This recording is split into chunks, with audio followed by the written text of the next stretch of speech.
combat de Ouattara, c'est même pas la peine. Ah, est-ce que M. Guillaume Soro a fait ce combat pour se retrouver en exil? Je ne pense pas. Mais voici surtout qui est ici là, avec Serket de Gbagbo, avec Kaolé.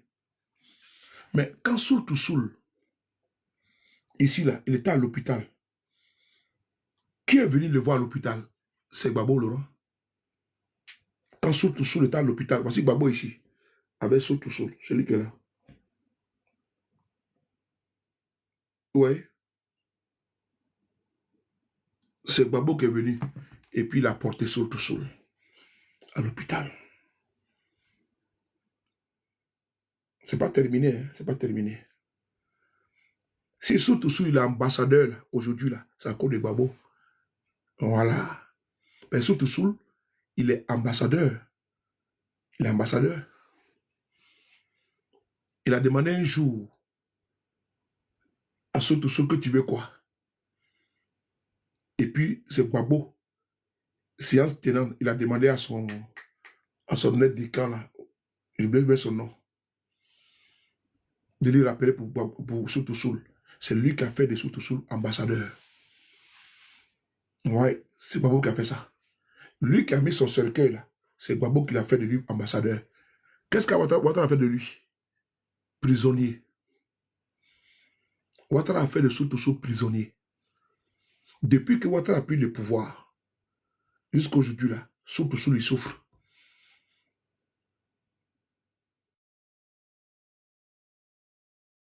Le seul délit là, c'est l'amitié, fraternité avec le président Guillaume Soro. Voici le problème de surtout. Oui. J'ai dit, Gbagbo a fait de surtout ambassadeur. Ouattara a fait de lui prisonnier. Toutes les années, il est en prison. Les armes qui ont été découvertes sur surtout là, c'est Alassane Ouattara qui a acheté avec son petit frère. Ouattara a humilié Guillaume Soro dans cette affaire des armes. C'est parce que le président n'a pas envie de parler. Il n'a pas envie de parler. C'est qu'il a tellement fait du tort à ce monsieur. Dieu seul sait. Regardez surtout ce mec qui a mis ce cœur de Gbagbo. C'est Gbagbo qui vient de nommer ambassadeur. Ouattara, il prend pouvoir là. Il a fait ce surtout le prisonnier le plus primé de Côte d'Ivoire. Surtout a fait toutes les prisons. On le prend, on l'envoie à Bassam. On l'envoie à tel coin. On le prend, on l'envoie de l'autre côté. À Dimokro, à Nibilokro. On l'envoie à Lamaka. On le fait tourner dans toute la Côte d'Ivoire. Surtout. Lucas se vient de condamner encore dernièrement. Alors que Gbagbo a fait de lui ambassadeur, Ouattara a fait de lui prisonnier. Ils ont découvert des armes au domicile secondaire de Surtout la Boaké. Domicile secondaire, parce que en 2010, là, les poudrières n'étaient pas en sécurité. Donc, il fallait cacher les armes que tenait vraiment Ouattara. Il y a longtemps que c'est un amurier. C'est lui qui a fait les virements au capitaine Zébré Suleiman. Il a fait des virements au capitaine Zébré Suleiman sous ordre d'Alassane Ouattara, parce que la Côte d'Ivoire était sous embargo de l'ONU. Mais les FRC, là, il fallait les armes. Et il n'y avait pas les armes. Donc, Zébré Suleiman, comme il connaît bien la région, c'est à lui, ils ont envoyé l'argent pour aller payer des armes au Mali et au Niger, pour venir renforcer, et peut-être que la Côte d'Ivoire était sous embargo. Il a fait une interview avec le professeur Franklin Nyamsi. Si vous avez un stylo, vous écrivez à côté, ou bien dans votre WhatsApp, vous écrivez Capitaine Zébré Suleiman, Franklin Nyamsi. Ça dit pratiquement 1 heure. Vous allez écouter comment les armes ont été financées en 2010 et comment les armes se sont retrouvées surtout sous la domicile secondaire, parce que les poudrières étaient en insécurité et les armes là, il fallait cacher chez les cadres du RDA au nord, pour qu'au fur et à mesure que les gars progressent, ils peuvent alimenter les fuseaux. Donc quand surtout a été arrêté, le président Guillaume Soro, à l'époque président de l'Assemblée nationale de Côte d'Ivoire, et quand j'ai dit président, c'est flanqué à double titre. Il est président des GPS. Tu penses que tu n'as pas dit ça, mais il fut président d'institution. Et donc, comme M. Guillaume Soro a été président d'institution, on l'appelle toujours président. C'est comme Mamadou Koulibaly. Il a été président d'institution, c'est-à-dire que président de l'Assemblée nationale, on l'appelle toujours président. C'est comme Adama Bitogo. On ne l'appelle pas Adama Bitogo, le ministre, on l'appelle maintenant, parce que le plus gros grade qu'il a eu au niveau de l'État, c'est président de l'Assemblée nationale. Donc, on l'appelle maintenant Monsieur le Président. Donc, ça reste toujours avec lui. Donc, quand on dit président Guillaume Soro, les moutons d'IRDR qui refusent, qui ont la paresse intellectuelle, refusent d'aller chercher, il dit on veut le comparer à M. Ouattara. Non, c'est la constitution de Côte d'Ivoire qui le dit. Donc, on dit président Guillaume Kibafori Soro. Deux fois Koraman. Président des GPS, président de quoi? De l'Assemblée nationale de Côte d'Ivoire. Et président d'institution, c'est-à-dire que quoi? Premier ministre de Côte d'Ivoire. Mais comme là-bas, c'est pas président, mais c'est premier ministère. On va poursuivre. Les armes qui ont été déposées chez Soul là, Alassane Ouattara a pris Soul, l'a mis en prison. Mais pourquoi il n'a pas jugé? Et puis on va le juger s'il a fait des maisons. Pourquoi il n'a pas jugé? Et c'est s'il a fait des maisons, on va le juger. Il a pris, il est tellement méchant, il a fait du mal à Soul. Eh, Seigneur, le Michel est méchant. Il a fait du mal à Soul. Du mal à Soul. Et donc, quand Soul accepte que les âmes qui vont servir à alimenter, à équiper les rebelles de Ouattara restent chez lui, il ne savait pas que c'est sa tombe qu'il creusait. C'est sa prison qu'il creusait. Quand les 8400 ont commencé à tirer, ils sont allés chez lui. Puisque certains avaient l'information, ils sont allés prendre les armes là. Ils l'ont pris, ils l'ont mis en prison. Alassane Ouattara, croyant que dans cette affaire, il a fait tomber Guillaume Soro. Mais Dieu merci, la vérité a triomphé. Puisque, qu'est-ce qui s'est passé? L'ONU ayant eu vent et a vu qu'il y a des armes qui avaient été entreposées chez l'aide de camp du président de l'Assemblée nationale à l'époque, M. Guillaume Soro, a diligenté une enquête pour savoir comment les armes se sont retrouvées là-bas. C'est ainsi que l'ONU a envoyé une équipe en Côte d'Ivoire. Et cette équipe-là est chargée d'enquêter parce que l'embargo sur les armes a été violé par la Côte d'Ivoire. Et donc, c'est ainsi ils veulent interroger M. Guillaume Soro. Ils veulent interroger les personnes, les acteurs. M. Guillaume Soro, à l'époque, il était président de l'Assemblée nationale de Côte d'Ivoire. Il a dit non, qu'il ne peut pas se soumettre à, à des interrogatoires, à l'interrogatoire de ces enquêteurs de l'ONU.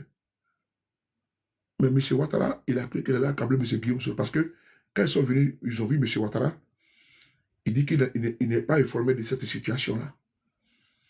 Donc, il jette la responsabilité sur son ministre de la Défense, à l'époque, qui était M. Guillaume Soro. Et donc, les enquêteurs veulent entendre, M. Guillaume Soro a dit non, c'est un secret d'État, il ne peut pas en parler.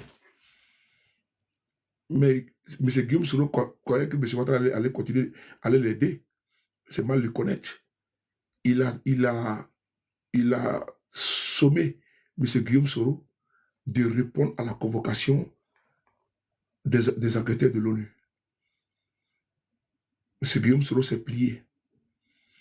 Mais lui, il ne savait pas que M. Guillaume Soro voulait le protéger en refusant. M. Guillaume Soro a trop protégé Alassane Ouattara. Vraiment, vous me mettez-moi de m'expliquer parce que je trouve que il a trop protégé ce monsieur. Trop. Quand l'ONU maintenant décide d'entendre le président Guillaume Soro, il n'en croit pas ses oreilles. Quand M. Ouattara lui passe un coup de fil pour dire qu'il faut qu'il aille, il faut qu'il accepte que les enquêteurs de l'ONU l'écoutent. Il n'y a pas de problème. Il s'est prêté, n'est-ce pas, l'exercice. Les enquêteurs sont venus. Il a tout déballé. Comment les armes ont été achetées? Parce que Ouattara lui-même, M. Ouattara lui-même, il avait demandé à l'époque au ministre de la Défense de lui dresser les cachettes des armes qui avaient été achetées en 2010-2011. Il n'était pas le seul. Il y avait M. Guillaume Soro, il y avait le chef d'état-major à l'époque, Soumaïla Bakayoko, il y avait le ministre de l'Intérieur actuellement, Vagondo demandait, qui était l'aide de camp de M. Ouattara, le général Vagondo, et ils étaient informés de la mission périlleuse qui était de répertorier les caches d'armes, les armes qu'ils avaient achetées en 2010-2011. Et M. Guillaume Soro a commis le chef d'état-major afin de pouvoir répertorier tous les poudriers où ils avaient caché les armes en 2010-2011. C'est ainsi, ils ont fait un travail minutieux, documenté. Ils ont même répertorié les domiciles secondaires de Soul comme étant un endroit également où ils avaient caché des armes que M. Ouattara avait achetées par les biais de son petit frère. La vidéo est sur YouTube. Vous tapez Capitaine Zébré Suleiman. Vous tapez Capitaine Zébré Suleiman. Après, vous allez écouter Franklin Nyamsi. La vidéo, c'est le douleur. Donc, on continue.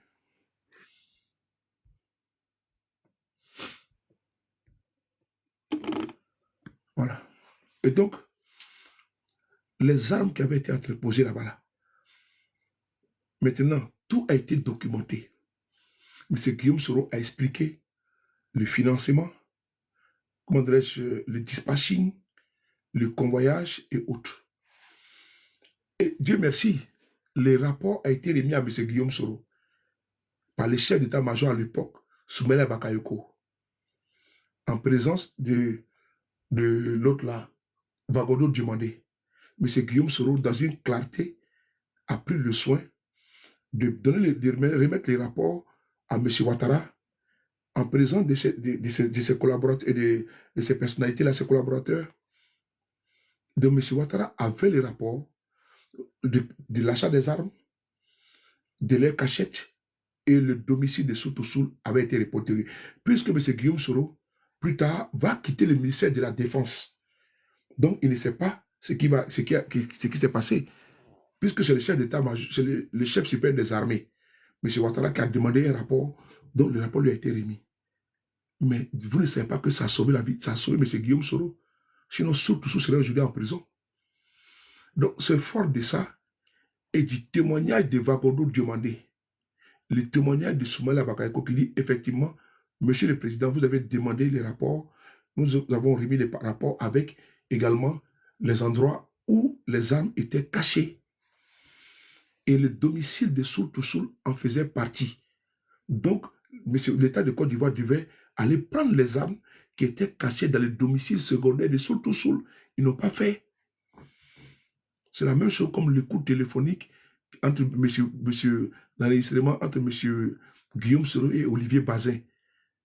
Ils ont voulu l'espionner en 2017 et M. Guillaume Soro s'est rendu compte, il a dit à M. Ouattara et M. Ouattara dit qu'il n'est pas informé, il dit non que c'est Ahmed Bakayoko. Ils ont gardé par devant eux l'audio et ils l'ont sorti en 2019 pour dire qu'il a voulu faire un coup d'État. Vous avez vu? Donc M. Ouattara a gardé ça contre M. Guillaume Soro parce qu'il devait aller enlever les armes qui étaient au domicile secondaire parce que c'était plus sous la responsabilité de Sotosoul qui ne pouvait pas prendre toutes ces armes-là. Ils vont envoyer ça où? Puisque M. Ouattara est déjà informé. Et également l'état-major. Il quitte le ministère de la Défense, il n'en sait rien encore. Alors que les armes étaient là-bas.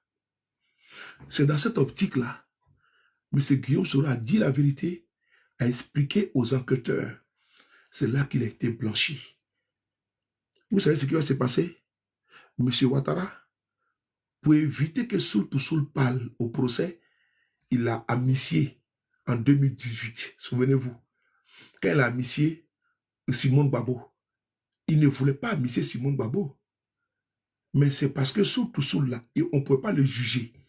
Si on le jugeait, ce que je vais de vous dire là, ça allait être déballé sur la place publique. Oui. Et Soul allait donner encore d'autres informations. C'est lui qui est le concerné. Il allait dire quand est-ce que les armes sont venues là-bas, pourquoi ça, il allait tout déballer. Donc, pour éviter qu'il y ait un procès, M. Ouattara a profité de Simone Babo en 2018 pour l'amnistier, et puis l'amnistier Soul.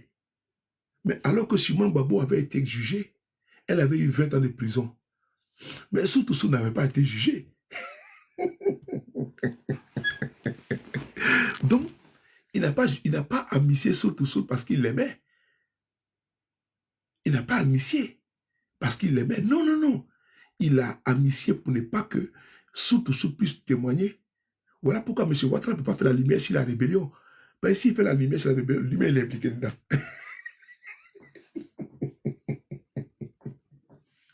Donc, il est obligé de ne pas ouvrir une enquête sur la rébellion. Ben, s'il le fait, lui-même il sera épinglé. Donc, il est obligé, sinon il a dit devant le président Gbagbo Laurent, qu'il va mettre en place une commission d'enquête sur la rébellion pour savoir qui a fait quoi. Mais les acteurs sont là. Il savait que la rébellion avait été amnistiée, mais il dit qu'il va mettre une commission. La commission est où? Il n'a jamais mis en place une commission d'enquête. Et donc, 2 secondes. Il n'a jamais mis la commission d'enquête sur place. Donc, concernant Soutousou là, attention, ne pensez pas qu'en 2018, qu'elle a été amnistiée, c'est parce que M. Ouattara l'aimait trop. C'est parce qu'il ne voulait pas qu'il y ait un procès. Sinon, s'il y avait procès, ce que le commandant, le capitaine Zébré Suleiman a dit dans une interview face au professeur Franklin Damsi, qui était en direct et c'est encore là, Soutousou allait déballer ça. Et la face du monde allait comprendre que c'est le frère d'Alassane Ouattara et avec Alassane Ouattara qui ont sorti l'argent pour acheter les armes pour déposer Soutousou. Vous avez compris? Voilà. Mais Soutousou est où aujourd'hui? Il a été amnistié. On l'a glissé, Simon Gbagbo libéré, tout. Et puis il a mis Soutousou en même temps. Parce qu'il ne veut pas que son nom sorte. Ça, j'ai fait la parenthèse. Donc, c'est ce monsieur-là, dans les CIA de M. Guillaume Soro également, ils ont subi l'ingratitude, la méchanceté de M. Ouattara. Mais ce n'est pas terminé. Puis que je vais commencer à chuter parce que Khaled a monté. Me concernant, le propos qu'on m'attribue sur le président Gbagbo, je vais vous mettre à votre aise. Mon président Guillaume Soro, il a été plus que clair. Il a bien expliqué qu'il demande pardon au président Gbagbo. Moi, étant, n'est-ce pas, son affidé, mais moi, sous les je m'aligne. Étant son disciple, moi, je m'aligne. Et j'ai fait la même chose, parce que c'est lui qui est mon président. Il s'est humilié, il demande pardon au président Gbagbo. Moi, sous les je dois faire la même chose. Si ce n'est pas ça, là, soit je quitte les GPS, parce que dans les GPS, il y a un seul capitaine, il y a un seul patron, c'est lui, et point barre. C'est ça qu'il s'agit. Donc, vous pouvez me traiter de pro-Gbagbo, m'attribuer des propos. Ça, c'est votre problème. Mais je ne vais pas faire les éloges dans la salle Ouattara et laisser Gbagbo Laurent. Non, non. Au détriment de Gbagbo, jamais. Au contraire, lui qui a amnistié Guillaume Soro, qui lui a donné une maison, s'appelle Gbagbo. Lui qui a condamné Guillaume Soro à perpétuité 20 ans, s'appelle Ouattara. Donc, si je dois faire un choix, je fais le choix de Gbagbo. Ça, c'est clair. C'est clair comme le bonjour. Et je ne sais même pas pourquoi est-ce que notre partenariat, parce qu'on n'est pas en alliance, notre partenariat avec le PPACI vous dérange tant. Ça ne va pas vous déranger. Personne ne vous concerne pas. Personne ne vous regarde pas. Depuis qu'il n'y a pas mon patron, vous, ça vous sert. Hein? Qu'on les pro-Gbagbo, qu'on appelle ça. Moi, j'écoute souvent des gens, je dis, mais c'est pas possible. Est-ce qu'ils sont normaux? Hein? Vous, ça vous regarde à quoi? Notre partenariat avec le... Ça vous regarde à quoi? Moi, je ne sais pas. Démerdez-vous de vos problèmes qui sont au RDR. Occupez-vous de vos oignons. Occupez-vous de vos oignons. Quand le PPACI fait ses réunions, on n'est pas là-bas. Quand les GPF fait ses réunions, là, ils ne sont pas là. Ceux qui ont signé partenariat, là, qui ont signé alliance, là, c'est le PDCI et PPACI. On appelle ça alliance formelle, le front commun. Pour nous, là, c'est un partenariat. Le trop, c'est un partenariat. Tout le monde peut rentrer dedans. Mais formellement, c'est le PDCI et le PPACI. Mais vous ne parlez pas du PDCI RDR parce que pour vous, ils ne sont pas gênants. Mais imaginez-vous un parti PDCI qui a des députés, qui a des maires, le vieux parti de Côte d'Ivoire. Il n'attaque pas le PDCI. Hein. Non, non, non. Mais c'est les GPS là qu'ils attaquent. Ça veut dire que le GPS est gênant. Sinon, normalement, là, ceux qui ont signé partenariat et alliance, là, c'est PPACI, PDCI. Mais vous n'attaquez jamais le PDCI. Alors que le PDCI est plus grand que le GPS. Le PDCI a une histoire. C'est plus de 60 ans d'histoire du PDCI. Le GPS, mais ce n'est que 7 ans. Le PDCI a des députés, a des maires. Mais jamais vous allez le voir. Non, non, non, non, non. Mais c'est le partenariat GPS, PPACI qui les dérange. Vous pouvez comprendre. C'est le partenariat. Je vais encore attirer votre attention. Le PDCI et le PPACI ont signé une alliance formelle, le Front commun. Ça ne dérange pas les RDR. Je dis bien, ça ne dérange pas les RDR. Mais ce qui les dérange là, c'est le partenariat entre le PPACI et le GPS. Est-ce que vous pouvez m'expliquer un peu la logique? Alors que nous, on n'a pas de députés. Nous, on n'a pas de maire. Hein? Non, vous-même là, dites-moi un peu, KGB. Est-ce que vous pouvez placer pour moi? Parce qu'il y a quelque chose que je ne comprends pas. Le PDCI a député. Ils ont maire. OK? Ils ont plus de 60 ans d'histoire. Les RDA, on n'en parle même pas, qui a été créé au Mali avant 1960. Tout. Et pas que c'était en 58, si je ne me trompe pas, peut-être ça va me dire. Maintenant, le partenariat entre le PPACI, non, l'alliance entre le PPACI et le PDCI, en 1946, merci beaucoup. Le RDA en 1946, donc ça fait combien? Ça fait 80 ans. OK? Donc le PDCI a une histoire. Merci beaucoup les silencieux. Merci beaucoup le RDA 46 et les silencieux. Comment tu vois? Donc le PDCI, le PDCI, Parti démocratique de Côte d'Ivoire, et le RDA, Rassemblement démocratique africain. Mais le RDA a 80 ans. OK, on a compris. Mais il ne s'attaque pas le partenariat, l'alliance du PDCI et du PPACI. Ça ne les dérange pas. Mais bizarrement, c'est le partenariat. On peut dire que GPS est fort. Never give. Elle est où même celle-là? Ça fait longtemps. Hein? J'espère que se porte bien KGB. Never give. Elle se porte bien, j'espère. Hein?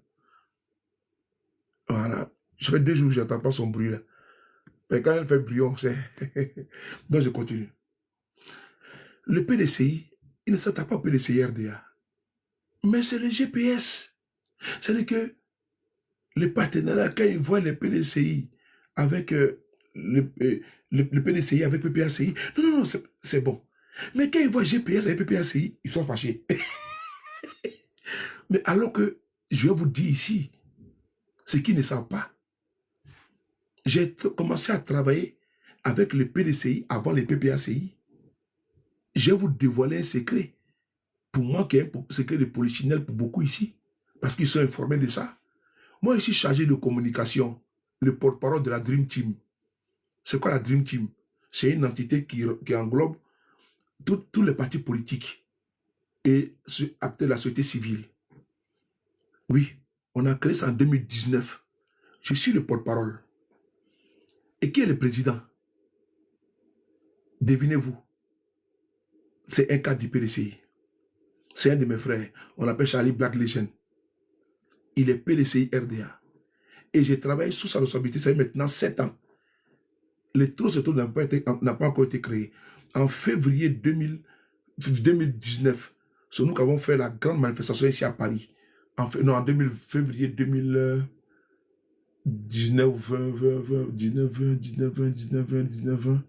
2019, pas que c'était 2019. Entre 2019 et 2020. La Covid a commencé à quelle année?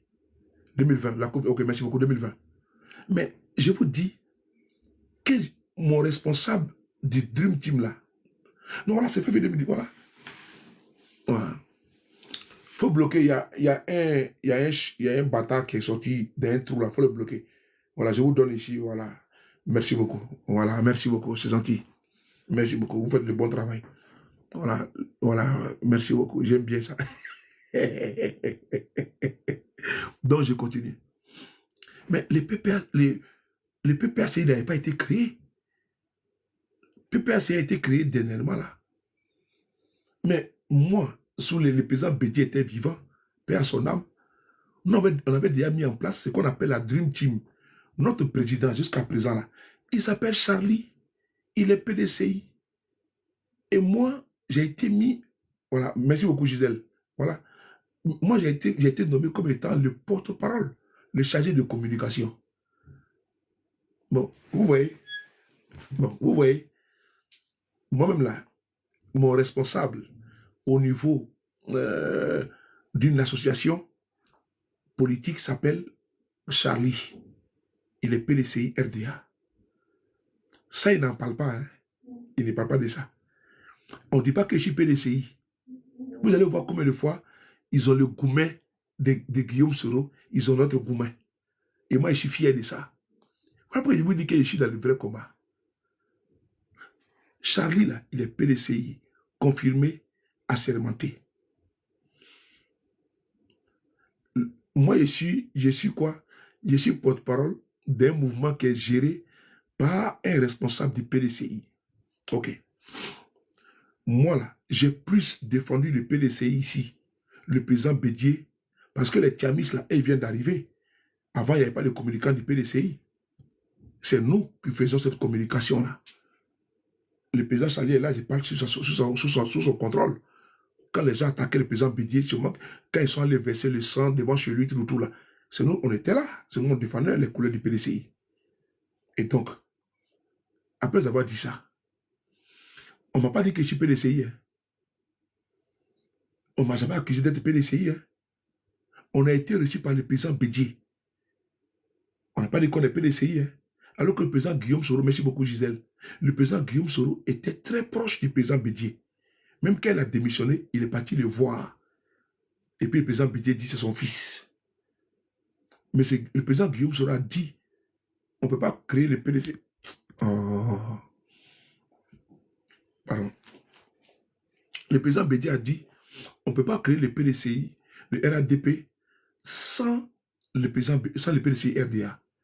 Le président Guillaume Soro, pardon, le président Guillaume Soro, il a pris fait de cause pour le président Bédié et s'est rapproché de lui. M. Ouattara m'a dit que M. Guillaume Soro n'a pas intérêt de s'approcher du président Bédié, politiquement parlant.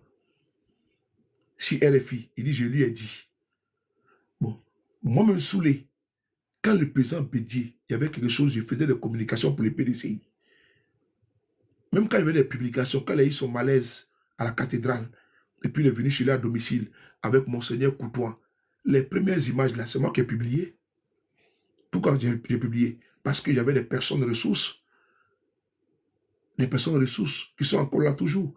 C'est le président Bédié qui est parti, qui était proche du président. Mais on ne m'a jamais taxé d'être PDCI, comme par hasard. Mais c'est PPACI là qui les dérange. Donc, comme ça les dérange là, moi je vais continuer. Parce que si ton ennemi là, il t'applaudit sur quelque chose là, c'est que tu n'es pas dans le vrai.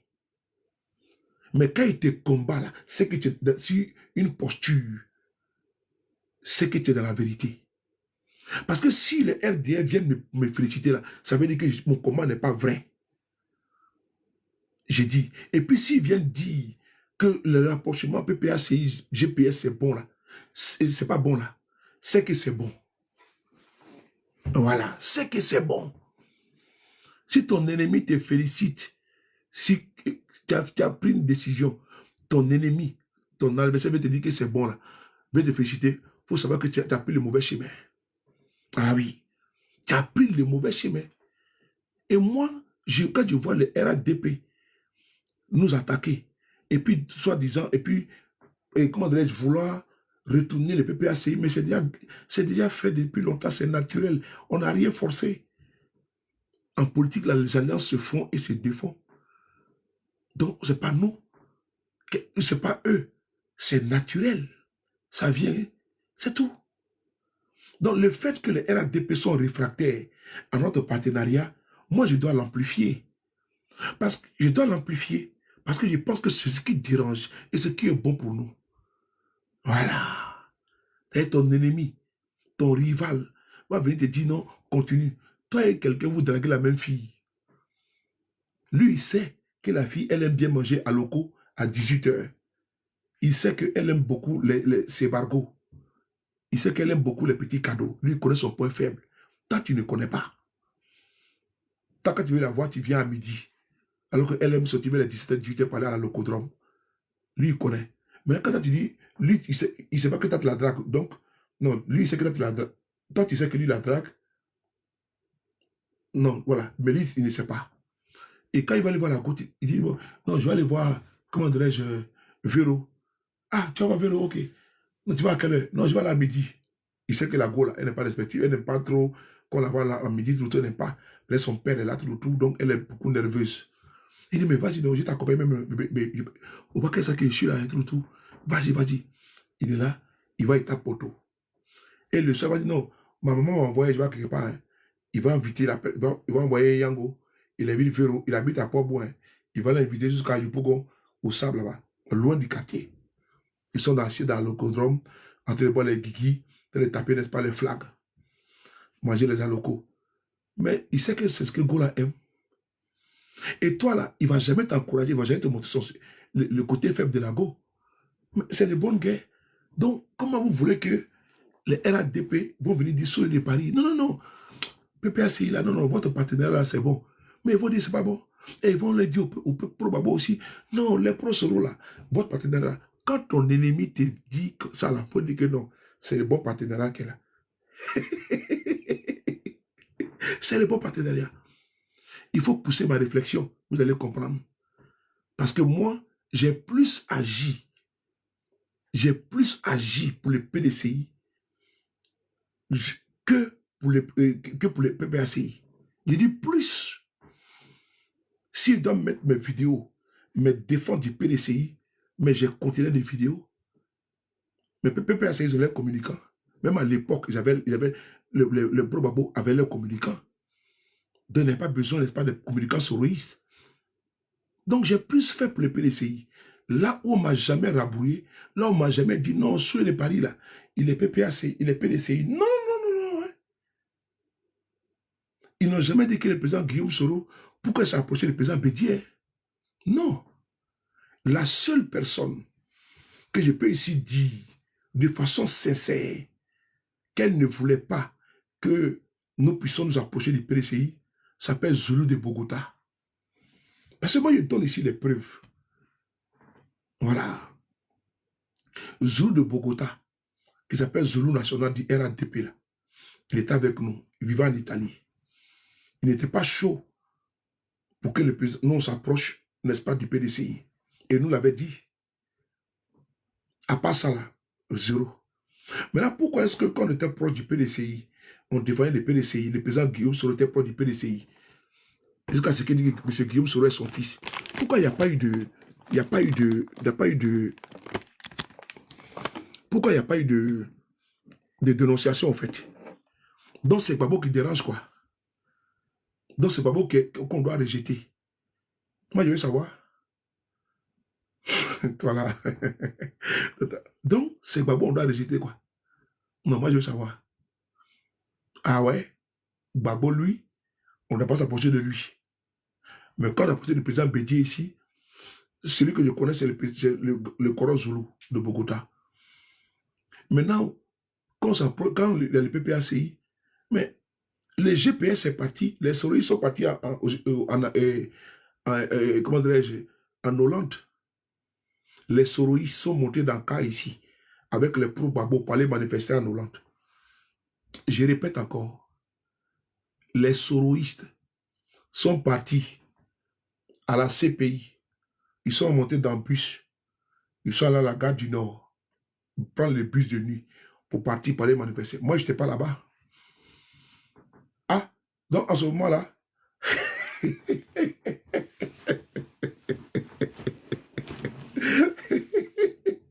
j'ai dit, quand on veut tuer son chien, on l'accuse de rage. Délégation forte des soroïstes, cyberactivistes à l'intérieur, est partie à la CPI pour aller marcher pour libérer Babo.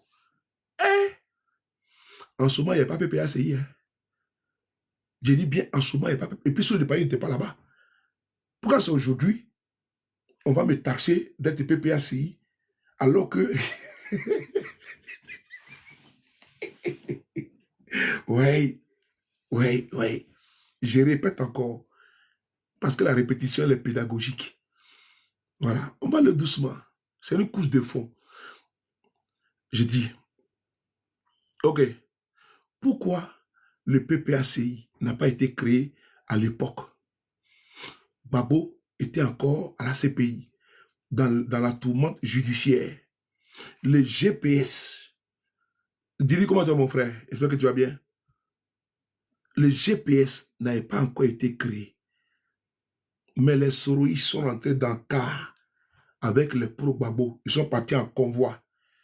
On allait dire, libérez Babo, libérez Babo. Ah, en ce moment, Babo était mauvais. En ce moment-là, Babo, là, il n'était pas bon. Il était bon. Mais qu'est-ce qui n'a pas marché? Et puis, Babo était en prison, là. Là, on pouvait dire non, qu'il reste là-bas. On n'a pas fait ça. On a même combattu pour que Babo même... On a même fait la communication pour que Babo sorte de prison. On a même fait communication pour que Babo sorte de prison. On a fait communication pour dire non qu'il est innocent. Hein? Bon, maintenant, à quel moment Babo a changé? Et puis, d'ailleurs, Babo va en Côte d'Ivoire, là. Il est en train de militer pour que notre patron rentre. Bon, qu'est-ce qui n'a pas marché? Et puis, c'est sur les paris qui est devenu pro Babo. Moi, je veux savoir. Et moi, je veux qu'on me montre une photo où ceux de Paris étaient partis à la CPI pour aller manifester. Il n'y en a pas. Ça n'existe pas. Ça n'existe pas. Mais moi, quand mon président Guillaume Soro a pris à gauche, là, moi, j'ai pris à gauche. Est-ce que ça encore, c'est mauvais? Non. Est-ce que je ne suis pas constant?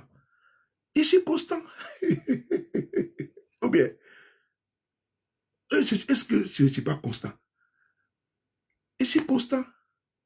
Je vais répéter et puis je vais m'arrêter là. Je répète encore, après moi. Et j'attire votre attention. Parce que c'est moi, les RDA ici, parce que c'est eux qui ont publié ça. Pourquoi ils publient ça? Parce que eux, ils veulent peut-être, selon eux, froisser mes relations avec le PPACI. OK, on a compris. On l'a ça. Entre eux et moi. C'est pas entre vous et moi. Donc, notre relation, là, vous, ça ne vous concerne pas. Parce que ma propre mère, là, elle est pro-Babo. Donc, vous ne pouvez pas rentrer dans ma relation avec ma mère. Donc, c'est-à-dire que vous tirez une balle dans l'eau. Ma propre mère, ma génitrice, là, celle qui m'a porté 9 mois, là, elle est pro-Babo. Voilà. Est-ce que ça peut dépasser ça? Donc, tu n'as pas dit à ma maman, il faut laisser ton fils, elle n'a pas laissé. Ma maman, elle a fait son choix. Moi, je suis pro-Soro. Ma maman, elle est pro-Babo. Mais chez nous, là, c'est la démocratie d'abord, c'est la liberté de penser et de militer. Donc, quand je mets ça sur la balance, quand le président Babo est à la CPI, là, tous les jours, ma maman ne dormait pas. Toujours stressée à cause de ça.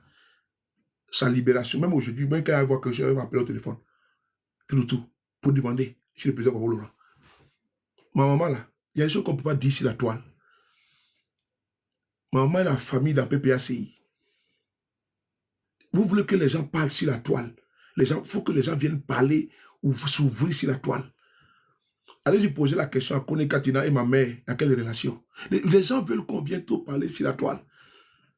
Kone Katina est Tagbana, ma mère est Tagbana. Il faut lui poser la question. C'est important. C'est important. Donc, vous ne pouvez pas rentrer dans ma relation. Donc ça, c'est d'abord cette publication-là. C'est une balle que vous avez tirée, n'est pas dans l'eau. Et quand je vais poursuivre avec vous, là, je vous pose encore une autre question qui est tellement simple. À quel moment Babo est devenu méchant, il est devenu mauvais? Quand Babo est rentré, est-ce qu'il a demandé que vraiment les nordistes soient exterminés? Est-ce qu'il a demandé que Guillaume Soro, même mon président, là, il reste en exil? Mais Babo lui-même, il fait lobbying pour mon président. Babo, il y a meeting. Babo est en train de dire, c'est pas les enfants là. Babo dit, il faut que Guillaume Soro rentre. Jusqu'à Babo dit le nom de Guillaume Soro. Babo était à la CPI, il ne disait pas le nom de Guillaume Soro. Gbagbo a été libéré. Il était en Belgique. Il n'était pas dans le Guillaume Soro. Et Gbagbo rentre en Côte d'Ivoire. Il fait un meeting devant ses partisans. Et puis il dit non de Guillaume Soro. Et moi, j'ai venu inciter ce Gbagbo-là. C'est que vraiment, j'ai un problème d'équilibre. Ouais. Mais Gbagbo étant en prison, des pro-Soro ont fait délégation en France. Des soroïstes nombreux, ils sont rentrés dans les cars pour aller marcher à La Haye pour dire libérer Gbagbo. Ils ont dansé, ils ont fait toute la journée là-bas. Les photos sont là, libérer Gbagbo. Ok. C'est-à-dire qu'on a fait le lobbying, on a participé aux manifestations pour dire libérer Gbagbo. Gbagbo a été libéré. Gbagbo rentre au pays. Moi, en tout cas, je dis encore, je suis parti à la CPI une seule fois pour aller voir Charles Blé Goudé, et là, j'ai vu le président Gbagbo Laurent. Et quand il y a un voyage organisé, je ne suis pas parti. Mais il y a plein de soroïstes là, qui sont avec nous, qui sont partis. Ma grande sœur, Djeneba Diarasoba, elle est partie. Plusieurs, parce qu'elle était présidente du RACI.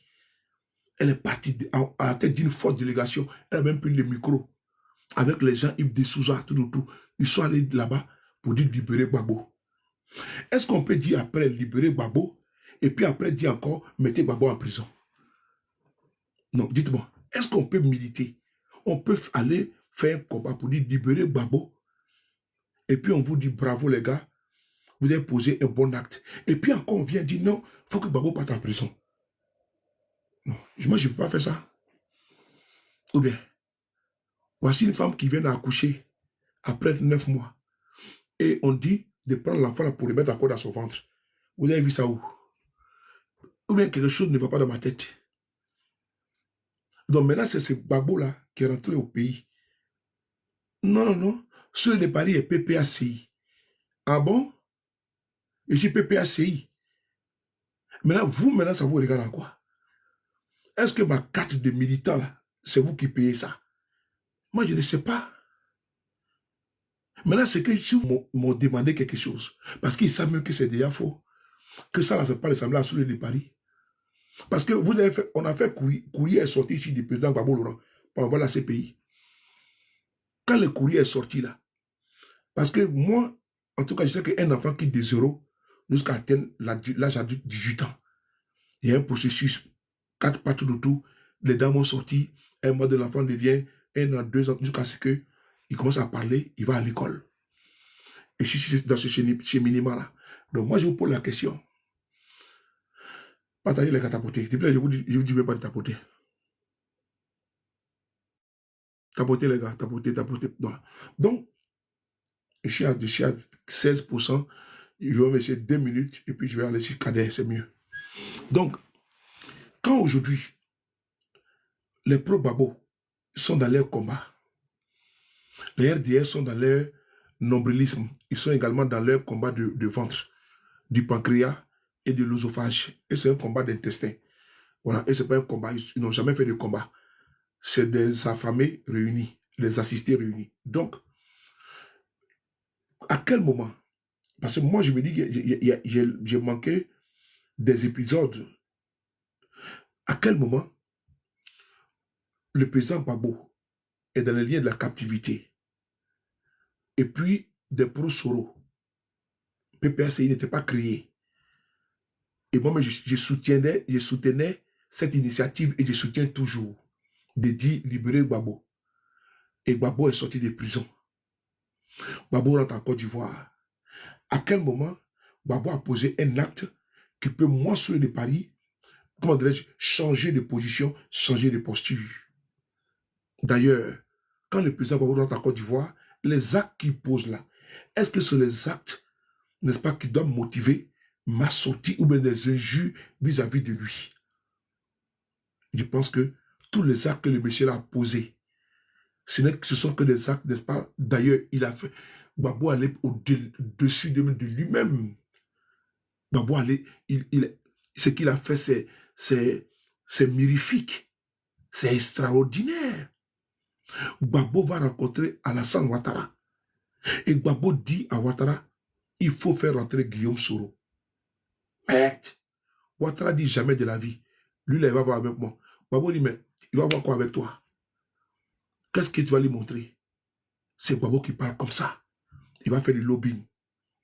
Donc, je tenais ici, dans cette vidéo, à vous dire que quand ton ennemi, la moralité de ma vidéo, c'est quoi? Quand ton ennemi te félicite sur quelque chose là, frère, il faut quitter rapidement ce chemin-là. Laisse cette chose-là. Parce qu'il sait que, un exemple, tu vois ton ennemi, du village, lui qui te hait là, tu le vois, il quitte un chemin. Il a vu que le chemin gauche là, il y a un gros trou qui est là-bas. Et ce trou-là n'est pas visible si tu ne connais pas l'endroit. Et tu dis, mon frère, est-ce que la route de la sécurité peut partir? Mais comme il sait que toi et lui, il ne te porte pas encore, il va dire, vas-y, c'est un très bon chemin. Et tu vas te casser la gueule. Et ton ennemi qui est capable de faire ça. Mais si, pourquoi il le fait? Parce qu'il ne t'aime pas. Mais s'il t'aimait là, il va dire non, ne prends pas ce chemin-là, parce que c'est le mauvais chemin. Mais ton ennemi va te dire, vas-y, c'est bon, bravo, frère, c'est bon. C'est le chemin le plus court. Alors que c'est le chemin qui t'envoie directement à ta perte. Donc, dans le combat que nous faisons aujourd'hui là, quand le RADP te félicite dans une communication, le RADP te dit que toi, que tu vois là, ton combat est trop bon. Et puis, quand tu montes même sur les panels, non, celui-là est le plus bon. Frère, il faut savoir que toi, ton combat là, il y a un doute dessus. Donc moi, je ne veux même pas qu'un RADP me félicite. Mais je veux qu'il m'insulte. Parce que quand il m'insulte là, c'est là que c'est le baromètre. C'est l'unité de mesure pour voir est-ce que mon combat il est vrai. Parce que si je fais des sorties et puis j'attaque l'AES, mais que va dire le RADP? Mais Soulé, ton combat est trop bon. C'est ce qu'ils veulent et c'est ce qu'ils font contre l'AES. Mais quand je viens défendre l'AES là, ils ne sont pas contents. Vous pensez qu'aujourd'hui, ils m'aiment aujourd'hui? Non. Et moi, je ne fais pas un combat opportuniste pour l'AES. C'est un combat vrai. Parce que je sais qu'il est. Quand le président Assimi partait en Côte d'Ivoire pour voir M. Ouattara, nous avons dit que ce n'est pas bon. Parce que Ouattara est dangereux. Et pas pourquoi? Parce qu'il a démontré, il est un monsieur qui est ingrat, il est dangereux. Il est dangereux. Regarde comme il a insulté les autorités burkinabées et maliennes, que c'est des idiots au téléphone, avec Boubou Sissé. Et c'est comme ça que le monsieur pense. Donc moi, je ne peux pas venir ici aujourd'hui, faire mon combat de l'AIS et puis être félicité par les RADP. Je vais revoir ma communication en même temps. Si je vois faire une communication de l'opposition et puis je vois les RADP récupérer, je vais revoir ma communication. Si c'est moi qui avais tenu ça là, ces propos-là, j'allais revoir ma communication. J'ai dit non, je suis dans l'erreur. RADP qui récupère ma publication pour publier, c'est que je suis vraiment dans l'erreur. Très rapidement, je vais me rattraper. Mais comme c'est un gros fake, voilà, c'est un gros fake qui a été pondu dans le laboratoire de désinformation. Et c'est le même laboratoire qui a été mis en place contre l'AES. Nous l'avions dit depuis des années, depuis la prise du pouvoir du président Assimi, depuis la prise du pouvoir du président capitaine Koura Ibrahim Traoré, mon cher neveu, depuis la prise du pouvoir du général d'armée, le patriarche, le doyen Aboudaman Tiani, nous l'avons dit. Mais qui est venu nous dire que nous avons raison? Qui est venu dire qu'on impute à l'AES la désinformation? Ce n'est pas vrai. RFI est venu enquêter. Et RFI vous dit que toutes les désinformations, là, ça quitte en Côte d'Ivoire. Je pense que ça vous a échappé. On va écouter et puis je vais m'arrêter là. Donc, pour vous dire que le gros fait qui est là, ça vient d'hier. Mais ils ne sont pas les premiers essais. Mais j'ai profité de ça pour vous donner une moralité dans la lutte politique dans laquelle nous sommes. Si les RADP te félicitent, t'applaudissent, c'est que ton combat n'est pas bon. Tu es dans l'erreur. Tu es perdu. Donc, il faut revoir la trajectoire communicationnelle. Voilà pourquoi j'ai dit que cette communication-là, si ça venait de moi, ça veut dire que j'avais déjà basculé déjà au RHDP. Et ça, c'est les prémices. Quand quelqu'un veut rentrer au RADP, là, c'est ce discours-là qui tient.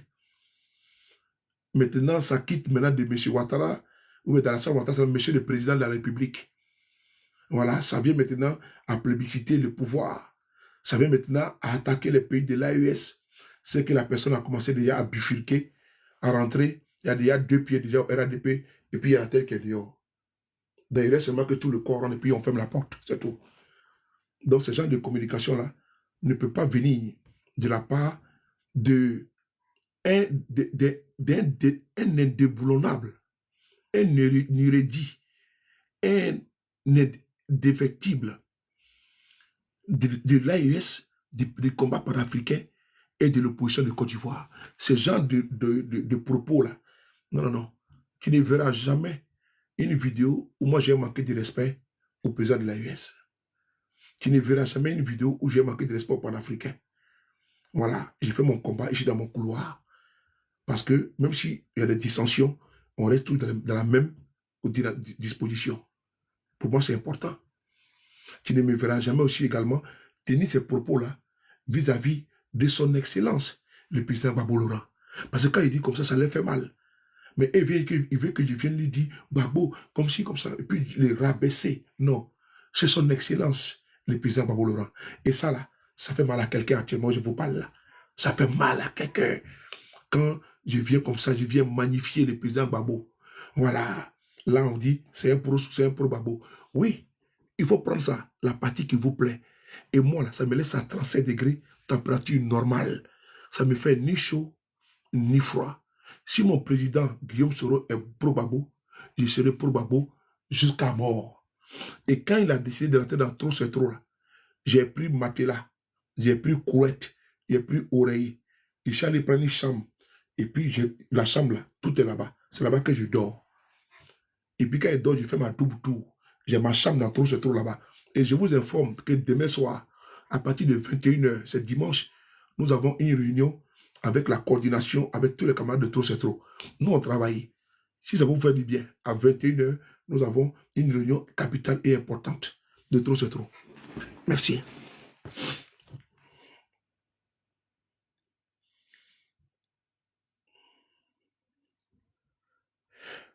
Donc, écoutez cette vidéo-là, et puis vous allez comprendre qui fait des informations, et puis on fait monter.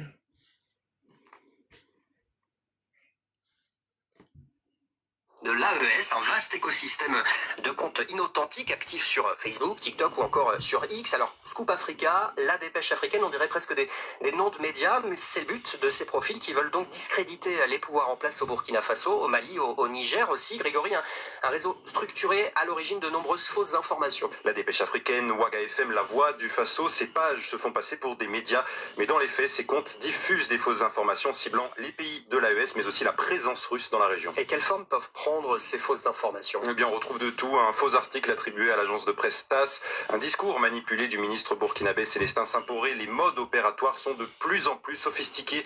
La dernière infox en date est apparue au début de la guerre au Moyen-Orient. C'est un deepfake d'une journaliste de la radio-télévision burkinabé. On pense y voir cette présentatrice annoncer que le Burkina Faso va envoyer des soldats à Téhéran. Une fois démentie par la RTB et vue plusieurs millions de fois. Nous avons pu identifier un schéma unique de diffusion. Une page publie l'infox en premier, les autres comptes servent ensuite de relais. Quelques minutes seulement séparent parfois leur publication. Encore plus révélateur sur Facebook, certaines pages se donnent entre elles des avis positifs exactement le même jour. On est donc sans aucun doute face à un réseau coordonné. Ces pages sont toutes basées en Côte d'Ivoire. Nous sommes ici sur RFI, Radio France Internationale. Ces pages sont toutes basées où? En Côte d'Ivoire. C'est-à-dire que l'entreprise, le laboratoire de désinformation, d'intoxication communicationnelle se trouve en Côte d'Ivoire. C'est RFI qui l'a dit la semaine dernière. Donc, ne soyez pas étonnés de voir des publications et puis avec une belle photo de Soule de Paris. Comprenez-le, c'est un goumet. C'est comme une femme avec cassé ton cou. Tu vas commencer à pleurer. Donc, actuellement, là, ils ont le goumet de Soule de Paris. Voilà. Ils ont tout là-bas. Ils ont les recrues. Ils ont tout le monde là-bas. Ils ont tout là-bas, les meilleurs communicants. Mais les yeux sont rivés sur qui? Sur nous. Mais on peut leur dire une chose. Chez nous, là, on n'est pas marchandable, on n'est pas trocable et on n'est pas vendable. Je le dis encore, où je me sens le mieux, le bien, où je vois mon bien, où je sens que je n'ai pas de maux de tête, je n'ai pas de céphalée, c'est dans l'opposition de Côte d'Ivoire. Parce que je ne vais pas... Comment est-ce que je vais expliquer les crimes économiques, les crimes de sang de M. Ouattara aux Ivoiriens? Champion, pour le défendre de l'opposition, c'était grave. C'était un travail titanesque. Il est venu au pouvoir, c'est devenu plus grave que ça. Les Ivoiriens maintenant, là, je ne vais pas être comptable de sa gouvernance abyssale. Je ne peux pas être comptable. Là où on est dans l'opposition, là, on n'a pas encore de casseroles. C'est quand on va arriver au pouvoir, on va assainir la chose.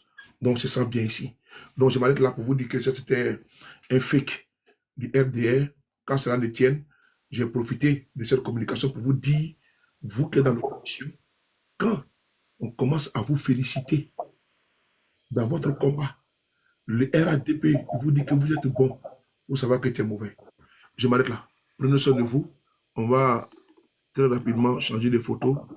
Et Kader aussi a un témoignage ici à nous faire. Je vais changer le profil. Kader, comment tu vas? Aïe? Est-ce que tu m'entends? Ouais, très bien. Attends. Je souhaite même que tu laisses la même photo. Hein? Moi, je souhaite que tu laisses la même photo.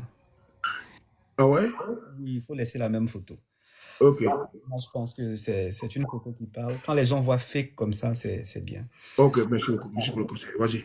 Bonsoir à tous tes abonnés qui sont un public de qualité, hein, parce qu'ils sont constants, ils écoutent la bonne information. Moi-même, je suis un de tes abonnés, c'est ça qui est une vérité également. Parce que non, je dis moi-même, je suis l'un de tes abonnés. Parce que non seulement je prends les informations souvent chez toi, tu parlais de l'AES tout à l'heure. Faut pas arrêter de flatterie là. Ce soir, il faut qu'on le comprenne. Faut pas tourner autour du pot. L'organisation à l'origine de toutes ces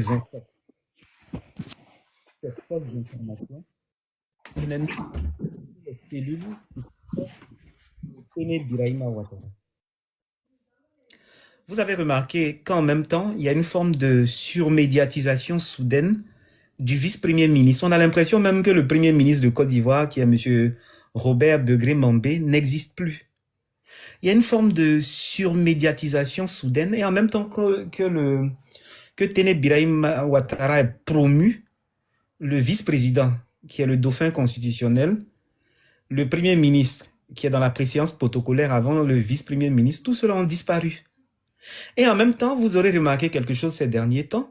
Il y a un discours que tient donc Téné Birahima Ouattara. À chaque fois, il s'attaque au VDP.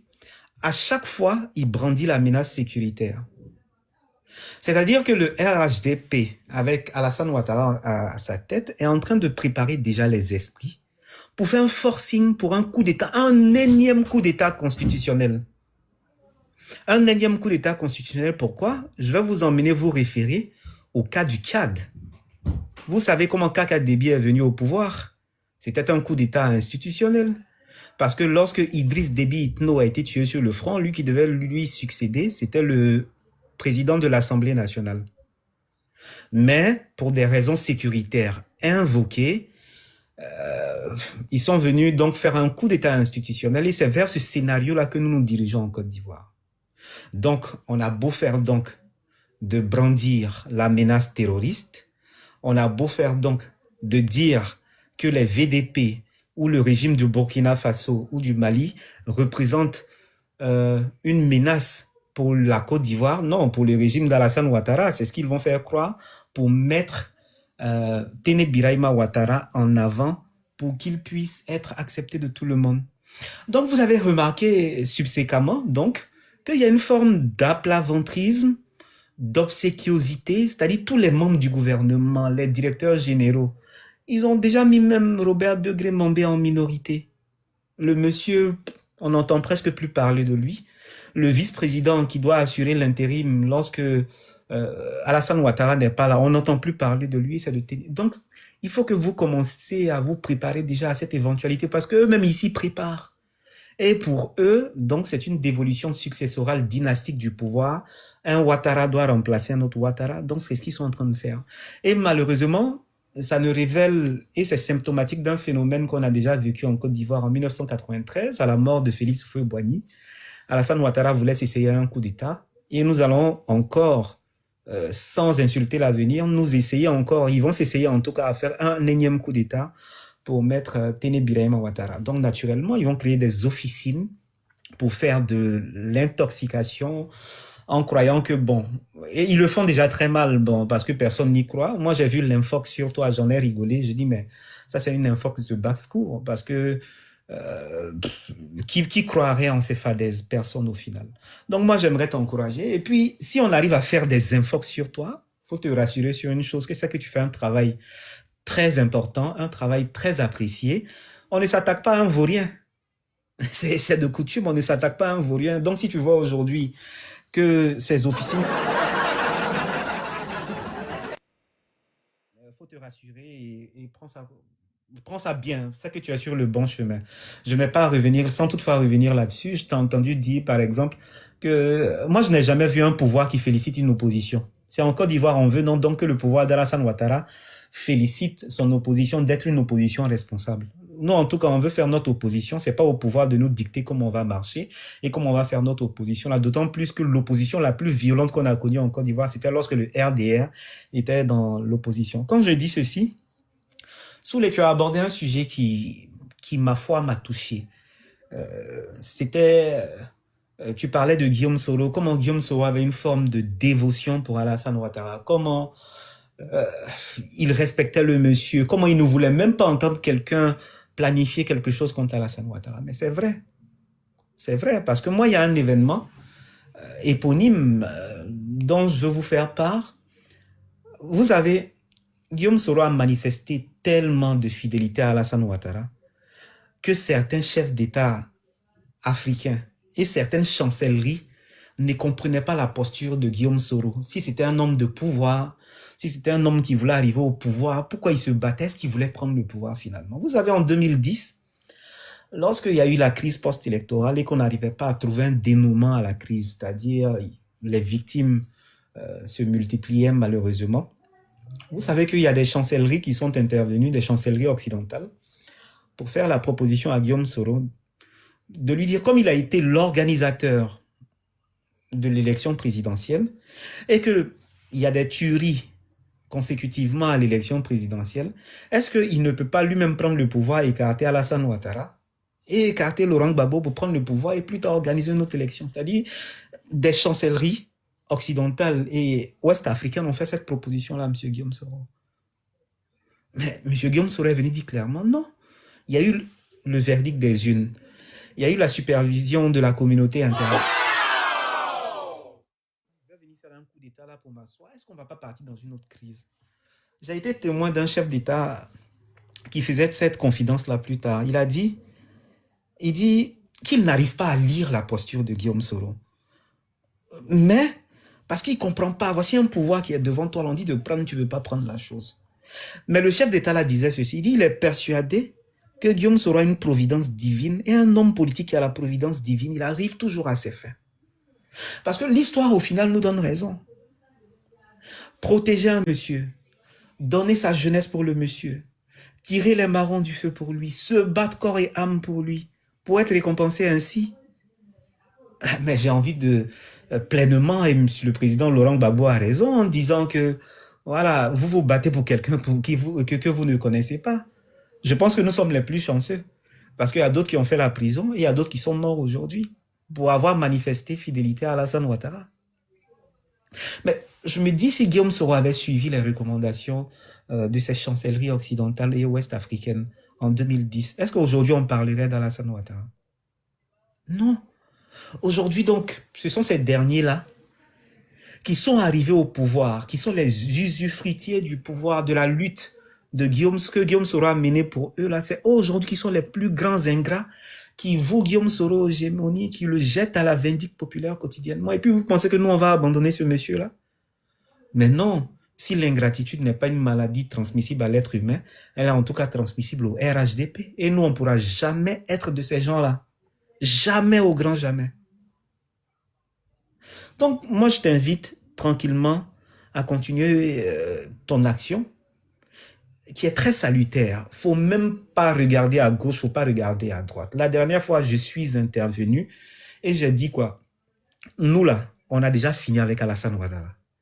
C'est-à-dire, il n'est même pas... Nous sommes en train de voir comment on va gérer la merde, excusez-moi du peu, je ne suis pas habitué à parler comme ça, que Alassane Ouattara a foutu dans le pays et qu'on sera là en train de régler, essayer de solutionner. Parce que c'est un véritable bordel, un capharnaüm dans lequel on nous a mis et on sera obligé de trouver des solutions. On sera obligé de trouver des solutions. Heureusement ou malheureusement. Mais en tout cas, c'est dans ça que Alassane va laisser la Côte d'Ivoire. Et nous, on a déjà fini avec cette question d'Alassane Ouattara. Là. Donc, ne regardez même pas à gauche, ne regardez ni à droite. Moi, je vais vous parler d'un événement qui est arrivé dans les années 2000. Parce qu'il y a quelqu'un qui m'a envoyé une vidéo d'un ancien ambassadeur de France. Il était ambassadeur entre 2003 et 2005. Il s'appelait Gildas Le Lidec. Donc, ce dernier-là, c'est pas la première fois qu'il fait des interventions. Donc là, il a dit dans sa vidéo, en somme, que Guillaume Soro était un personnage qu'il déteste. Bon, d'où, déjà, on avait besoin qu'il nous aime, nous, pour exister, pour respirer. On n'a pas besoin qu'un ambassadeur de France ou bien qu'un blanc nous aime pour respirer. On s'en contrebalance carrément. Mais en tout cas, dans cette vidéo-là, il disait, oui, qu'il n'aimait pas Guillaume Soro parce que Guillaume Soro était chez Gbagbo, après il est parti chez Alassane, et quand il a vu que le pouvoir a basculé chez Alassane, donc il s'est retourné chez Alassane Ouattara. Bon, je comprends pourquoi après sa mission en Côte d'Ivoire, il n'a jamais été ambassadeur quelque part, parce qu'il était véritablement nul. Mais quand je dis ceci, le monsieur a également écrit un livre. Dans ce livre-là, il y a un passage qui m'a fait rigoler. Et j'en ai parlé avec un ancien ministre qui était témoin de cette scène-là également. Monsieur Gildas Le Lidec dit dans son livre que oui, dans une réunion à Yamoussoukro, que Guillaume Soro, au cours de la réunion, a sauté sur lui et puis lui a serré le cou. Littéralement. Hein. Je ne sais pas si Soulé, si tu as déjà entendu parler de cette histoire. Effectivement, oui, effectivement. En 2003, 2002, en disant 2003-2004, c'était exactement dans cette période-là, plein ambassadeur de France, avec la toute-puissance française de l'époque. Les réseaux sociaux même, on ne connaissait pas. Si ce que M. Gildas Le Lidec dit est vrai, c'est-à-dire lui, au cours d'une réunion, on a serré son cou et puis il a reçu des coups de poing dans son ventre. C'est Guillaume Soro qui a fait ça. Vous pensez que c'est en 2026, là, nous, on va avoir peur de notre conviction et peur de suivre notre conviction? Non. Moi, j'aimerais vous inviter à vous rassurer. Les gens qui ont commencé à voir M. Alassane Ouattara comme un démiurge, mais non, Guillaume Soro, là, lui n'est pas né avec le sang bleu. Il n'est pas né avec le sang bleu. Il n'est pas venu avec une cuillère en or dans la bouche. Il a fait ses armes dans la difficulté, dans la douleur.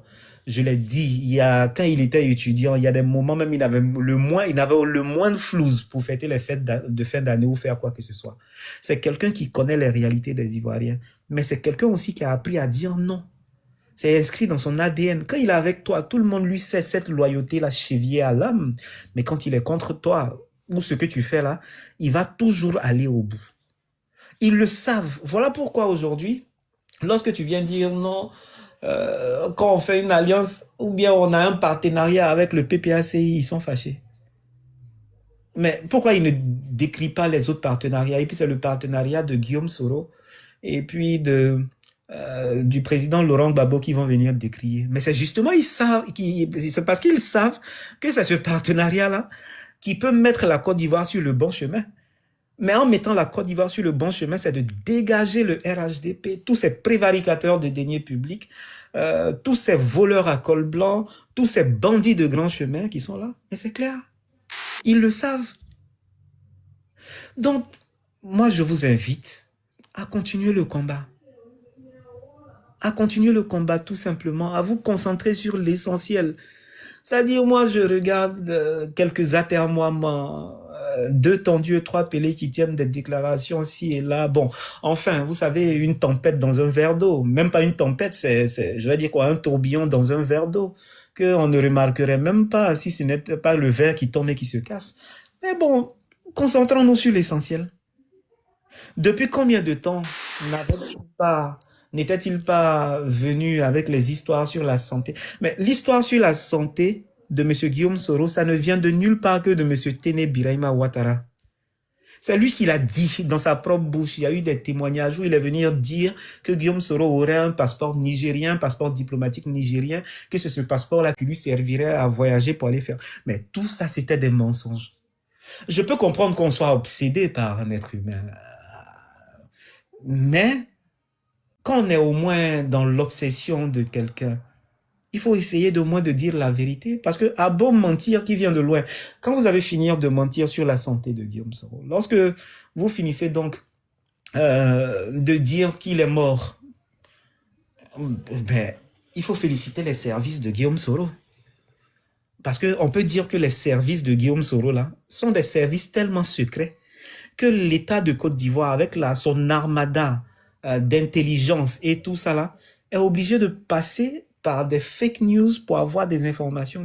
Pourtant, quand vous faites un déplacement, qu'Alassane Ouattara prend l'avion en quinzaine pour venir à l'hôpital, est-ce que sa santé nous intéresse plus que ça? C'est parce qu'il est chef d'État, sinon on s'en fout. Mais un chef d'État qui vient toujours en quinzaine en France, il vient faire quoi? Il vient pas se reposer à Mouchin, sinon il y a Assini qui est là.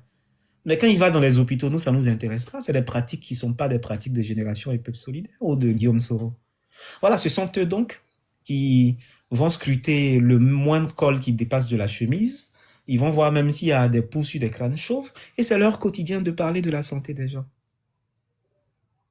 Donc, moi, on a fini, comme le président Guillaume Soro le disait, les rumeurs finissent par mourir de leur propre poison.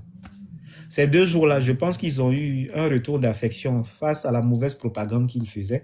Parce que si un journaliste de la trompe de Norbert Navarro, qui, ma foi, a été l'un journalistique au niveau de Radio France Internationale, qui arrive à donner des informations sur la santé d'Alassane Ouattara, vous pensez que ça vient de Norbert Navarro lui-même? Ça ne vient pas de lui. Ce sont les services français qui parlent de ce genre d'informations. Voilà, mais en tout cas, nous, ça ne nous intéresse pas. C'est pas sa santé qui nous importe, c'est notre pays qui nous intéresse. Et comment notre pays nous intéresse, c'est d'arriver à nos fins, c'est-à-dire mettre le pays sur les rails, mettre une gouvernance démocratique et participative pour tout le peuple de Côte d'Ivoire. Parce qu'à un moment donné, ça devient un foutage de gueule que de... Bon, supposons même, je touche du bois, que Téné Birahima Ouattara arrive à succéder à son grand frère Alassane Ouattara. Donc après, ils vont dire que c'est Masséré Touré encore qui va devenir présidente de la République parce qu'elle elle a le sang des Ouattara et tout ça. Non, mais nous, en tout cas, on ne s'est pas battu du temps de la rébellion pour venir s'acoquiner avec le rattrapage et la dévolution successorale dynastique du pouvoir. C'est pas ce que nous avons prévu et nous allons nous battre comme ça. Nous allons nous battre comme ça. Vous n'êtes pas donc les oins de Dieu. Vous n'êtes pas non plus, je ne veux pas rentrer dans du messianisme, mais sans le faire, vous n'êtes pas canonisé. Ouattara n'a pas encore été élevé au rang de saint. Et c'est lui qui va venir juger de quelle opposition à laquelle il va faire face ou de quel opposant il veut. Non. Moi, j'ai un conseil et je ne m'en suis jamais privé. Le jour où j'avais eu envie de dire quelque chose sur la gouvernance et le comportement de M. Alassane Ouattara, je l'ai fait sans coup férir. Jamais on ne me prendra, comme on ne prendra Soulé dans des injures grossières qui ont pignon sur la toile et qui sont l'apanage de certains cyberactivistes du RHDP. Mais moi, j'ai déjà dit que M. Alassane Ouattara, c'était un anthropophage. Le disant, je faisais référence à une mythologie grecque qui ramenait donc au combat entre Cronos, qui était le père de Zeus, qui dès lors qu'il avait appris qu'un de ses fils allait lui succéder, a commencé à manger tous ses fils. Maintenant, quand je l'ai dit à l'époque, c'était en 2017, bon, j'ai été...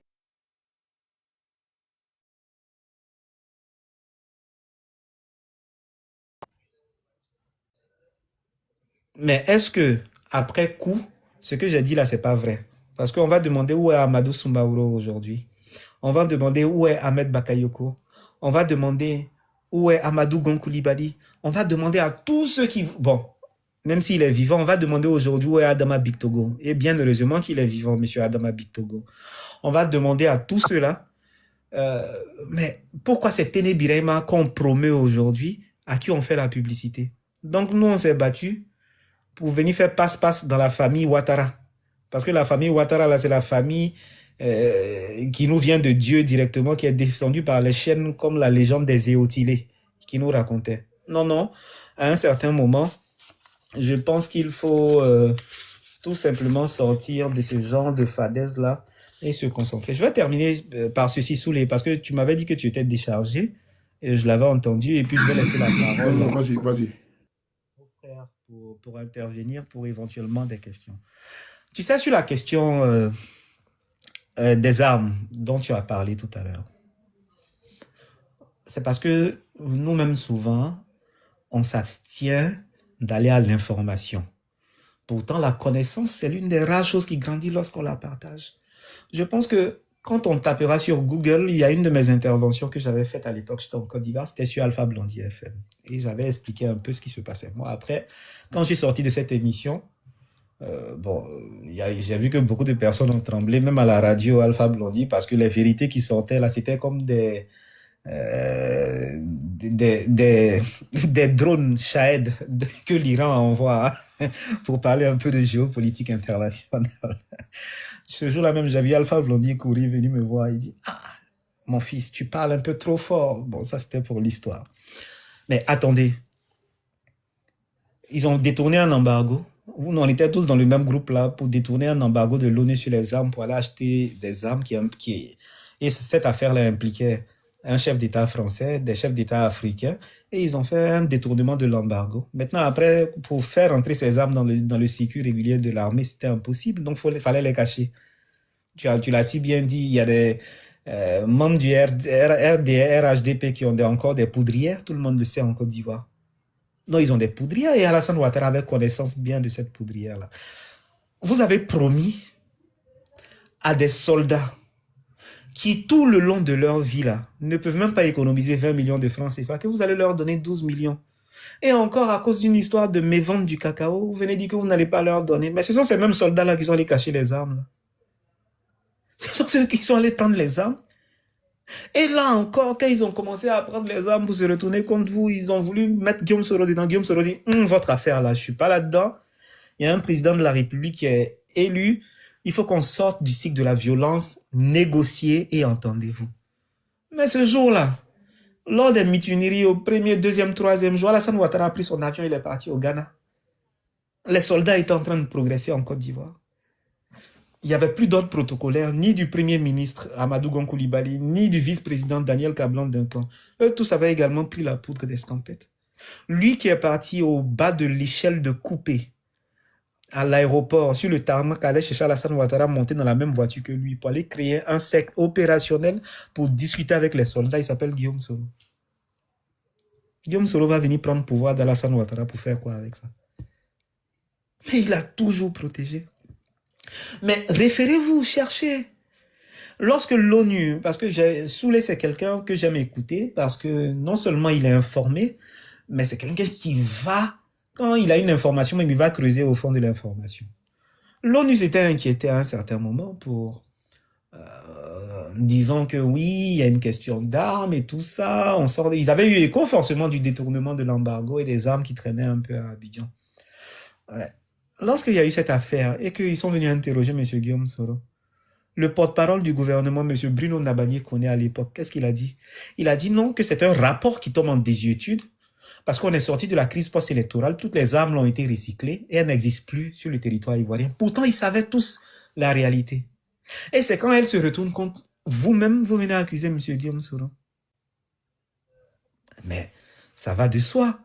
Qu'en 2020, après la forfaiture électorale, vous m'excuserez, après la forfaiture électorale, donc, qu'est-ce qu'on fait donc? On en arrive à juger Guillaume Soro sur une affaire de maison qui était d'ailleurs prescrite dans la loi ivoirienne, où on ne pouvait pas le juger, une affaire de 2007 où Alassane Ouattara ne pensait même plus être président de la République de Côte d'Ivoire. Et c'est après cela donc qu'on fait des arrangements et on trouve un magistrat corrompu, inféodé aux caprices de la famille et du clan Alassane Ouattara pour essayer d'arranger un jugement contre M. Guillaume Soro. Moi, je vous l'ai dit. Alassane Ouattara a lancé moult mandats d'arrêt internationaux contre M. Guillaume Soro. Aucun de ces mandats-là n'a trouvé exécution nulle part jusqu'à ce que M. Guillaume Soro se rende récemment au Ghana. On va même les prendre à leur propre jeu. Mais quand on dit, eux-mêmes disent hein, que M. Guillaume Soro était malade, qu'il allait se faire soigner en Turquie, mais c'est un pied de nez à votre mandat d'arrêt international. C'est-à-dire que Guillaume Soro sait qu'il a un mandat d'arrêt international sur sa tête et puis il se lève, il s'en va se faire soigner en Turquie, il revient, il voyage partout sans qu'on exécute votre mandat d'arrêt international. Il y a Soulé qui disait une chose tout à l'heure là. Je pense que les militants du RHDP là, à force de les traiter de moutons, de panurges, je pense qu'au final, on va les interner. Parce qu'ils sont aux antipodes de tout exercice de réflexion. Ils n'y arrivent pas. Ils n'y arrivent absolument pas. Moi, je veux vous dire ceci. On a fait tomber des pouvoirs en Côte d'Ivoire avec des tracts lorsqu'Internet n'existait pas. Il y a des gens qui résistent avec des pierres. On appelle ça l'intifada. Vous savez, autant on peut créer l'injustice, on peut créer la dictature avec l'injustice, autant on peut solutionner ces problèmes-là avec des doctrines. Mais ils ne sont pas les plus forts en doctrine. Parce que nous, au moins, on a réussi une chose à leur corps défendant. Entendez-le. Moi, j'ouvre un panel. Moi, je n'étais pas un habitué des panels. Peut-être ça va faire au maximum 1 mois que j'interviens ça et là. Pas que ce n'est pas un exercice auquel je ne peux pas m'adonner, mais bon, je suis sur d'autres fronts, sur l'écriture, parce que moi, j'adore l'écriture. Moi, j'aime beaucoup écrire. Je suis sur d'autres fronts et j'estime que les Soulé font un travail tellement bon qu'il faut, bon, de temps en temps, venir apporter sa pierre à l'édifice ou la consolider d'ailleurs, mais c'est un très bel édifice qui a les fondations solides. Mais nous, là, on a une équipe qui est là. On n'a pas besoin. On a une équipe où ça se renforce davantage. C'est-à-dire, les gens, par la qualité des personnes qui sont là désormais, les gens nous rejoignent de plus en plus. Donc, moi, comme je vous ai dit, Alassane Ouattara, pour moi, franchement, c'est du passé. Voilà, c'est du passé. J'ai vu une publication qui m'a horripilé et je pense que par retour d'affection, par répondre du tic au tac, tout le monde doit s'adonner à ce genre d'exercice-là désormais.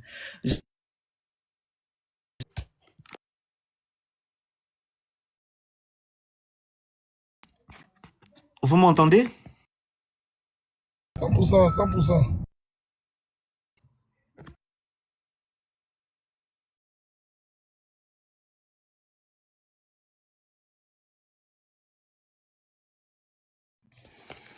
J'ai vu donc une publication d'un personnage qui disait la dernière fois, il a fait une publication avec une photo du président Gbagbo. Je pense que c'est, attendez si je regarde, on l'appelle un certain Bébé Tol l'officier, qui faisait une publication où il a mis une photo où le président Laurent Gbagbo n'était pas à son avantage.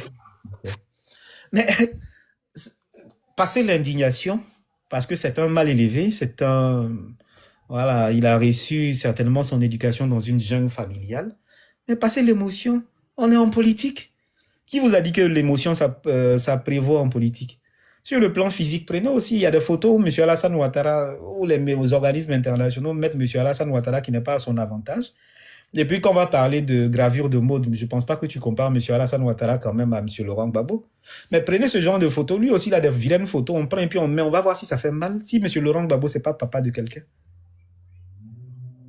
Ouais, si M. Laurent Gbagbo, ce n'est pas le papa de quelqu'un, ce n'est pas le grand-père de quelqu'un, au point où vous allez penser que votre papa, là, c'est un saint des saints à qui on ne peut pas s'adresser.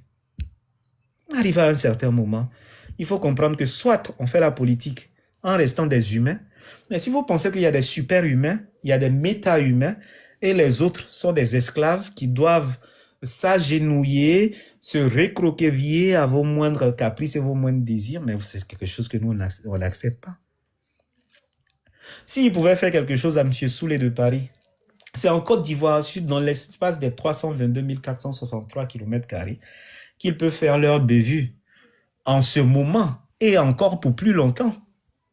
C'est là-bas ils peuvent faire quelque chose à quelqu'un. Sinon, ailleurs, là, ils ne peuvent pas faire quelque chose à quelqu'un. Mais bientôt, ils verront le déploiement de l'armada. Parce que c'est eux qui sont au pouvoir. C'est eux qui ont eu à gérer le pouvoir pendant presque 15 ans maintenant. Parce que quand on comptabilise, effectivement, les 15 ans ne sont pas encore arrivés. C'est eux qui ont eu à gérer le pouvoir. Ils ont eu à faire des dégâts. Mais votre bilan, là, on va le présenter à la face du monde. Parce qu'aujourd'hui, quand on en a... Ah mais attendez, M. Alassane Ouattara, c'est un menteur. C'est un mythomane. Est-ce que quand je le dis, c'est lui faire injure? Non, je ne fais que la description d'un état. C'est-à-dire, je ne fais que décrire ce qu'il est.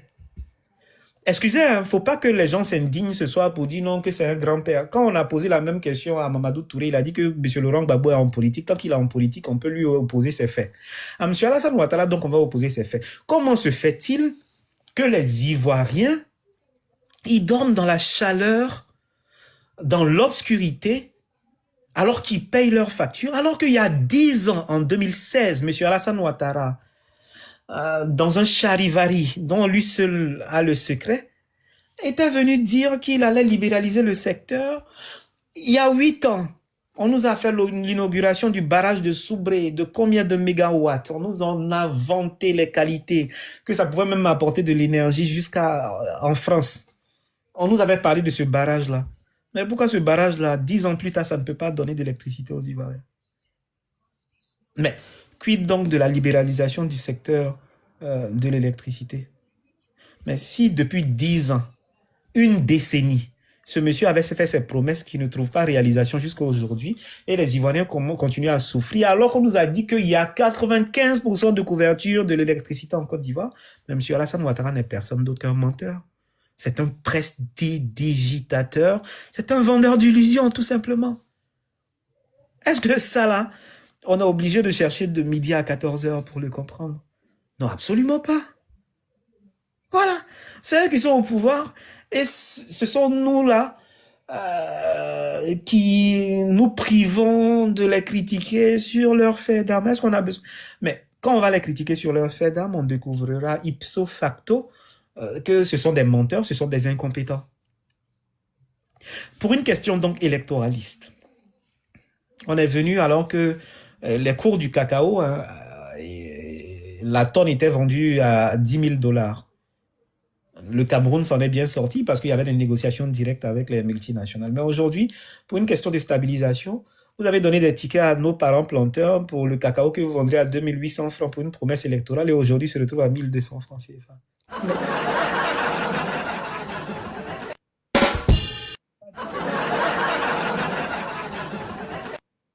Ce sont des véhicules. Alassane Ouattara est un vendeur d'illusions haute tension, ils vont se fâcher. Mais c'est vrai. On nous a dit que oui, le monsieur a apporté le développement. Bon, il a fait des barrages, il a fait ci, il a fait ça. Bon, pourquoi il n'y a pas d'eau à Abidjan? J'ai entendu l'un de leurs laudateurs, dont je ne vais pas salir ma bouche en le mentionnant, mais qui était dans un déplacement dans un pays africain, de l'Afrique centrale, où il disait que bon, il y avait des réalités en Côte d'Ivoire concernant donc la distribution d'eau, puisque dans des quartiers comme Yopougon, l'adduction en eau potable était compliquée. Nos parents donc se promenaient avec des seaux sur la tête, mais c'est des réalités qui étaient cachées. Mais c'est symptomatique de ce que les Ivoiriens vivent. C'est-à-dire, on nous fait croire à du mirifique, à de l'inexistant, à du mirobolant. Alors que les réalités des Ivoiriens sont... Il n'y a pas d'électricité en Côte d'Ivoire. C'est-à-dire, on nous avait promis l'émergence à l'horizon 2020. Nous sommes en 2025. Il n'y a pas d'électricité, il n'y a pas d'eau dans la capitale économique de la Côte d'Ivoire. Et puis, quand on va dire Alassane Ouattara est un menteur, offense au sein. Quand on va dire qu'il y a la mévente du cacao, nos parents planteurs sont en train de souffrir. Bon, j'ai vu des badauds qui est allé remplir le jour de l'annonce du prix du café cacao, enfin, bien séché, pour ne pas avoir à limiter, avant l'élection soi-disant présidentielle, où il avait fixé les prix à 2800 francs CFA, faire les Oura, Vive Alassane Ouattara, Ave Ouattara. Mais ces derniers-là sont où aujourd'hui? Et ils vont nous parler. Mais attendez, ils ont un nouveau narratif qu'ils vont développer. Parce que non seulement, à cause de la fermeture du détroit d'Ormuz en Iran, ils vont commencer à tout mettre sur l'Iran.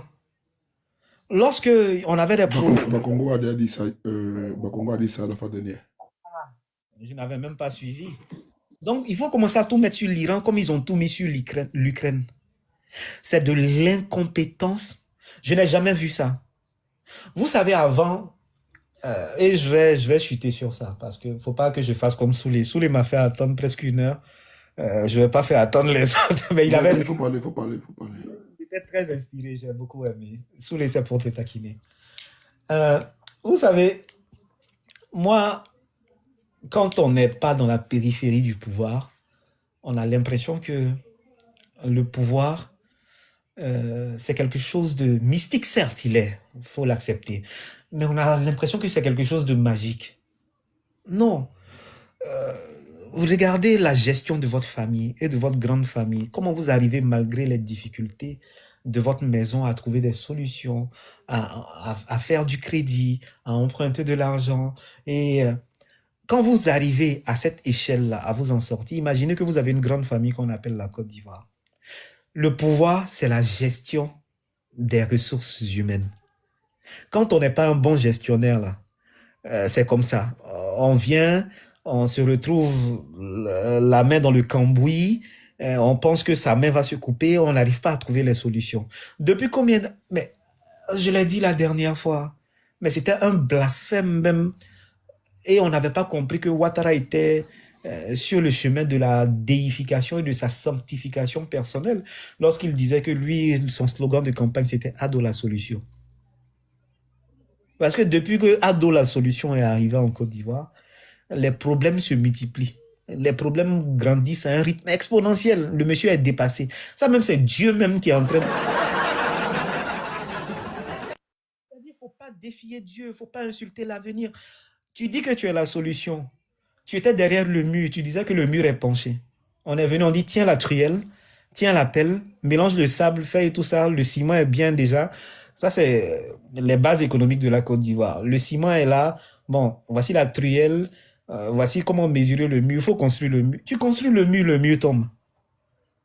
Pendant que tu n'as pas connu de rébellion. Tu n'as pas connu de sédition. Tu as inventé et imputé à tes adversaires des séditions. Parce qu'en Côte d'Ivoire, même des vendeuses du marché, parce qu'on a trouvé 1 ou 2 machettes sur leur étal, ont été accusés de vouloir faire un coup d'État. Vous savez, le coupeur de tête, il n'aime pas quand on commence à aiguiser. Quand il entend même bruit où on aiguise couteau, quoi, là, ça le rend carrément fou. Donc, pendant 15 ans de paix, tu es seul aux affaires. On te chante des louanges. Il reste un peu même, on va dire, Aouzu billahi mina shaitanir rajim, Bismillah Alassane Ouattara Rahim. Il reste un peu même, ils vont te chanter ce genre de mantra. Que Dieu me pardonne si je suis en train de faire du blasphème ou que les musulmans me pardonnent. Mais il reste un peu même, on va mettre ton nom dans les versets qu'on récite dans certaines mosquées.